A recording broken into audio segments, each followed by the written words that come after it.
कई बार मूवीज में, लिटरेचर में, फोकलोर में सुना होगा कि यार अंग्रेजों के शासन में उन्होंने हम पे राज किया, उन्होंने हम पे बड़ी सितम ढाए, उन्होंने बहुत लूटा हमें, हम तो सोने की चिड़िया हुआ करते थे, हमको बहुत लूट लिया, सब सुना है। एंड उसमें कोई डाउट नहीं है कि हाँ भाई अंग्रेजों ने राज किया, सितम ढाए, 200 साल का उनका राज था, उसमें से भी 100 साल का पावर प्ले, लूटा और कूटा।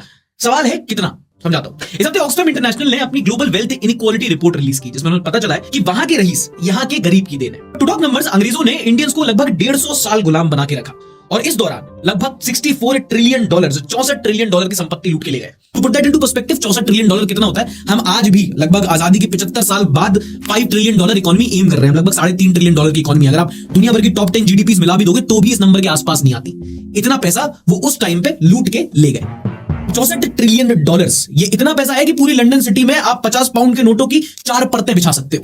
And this point reminds you कि कैसे जो हिस्ट्री होती है उसको कई बार छुपा लिया जाता है। इनफैक्ट हमने तो काफी ज्यादा पढ़ा है भाई कॉलोनियल हिस्ट्री के बारे में, अंग्रेजों के बारे में, वो प्री इंडिपेंडेंस एरा के बारे में।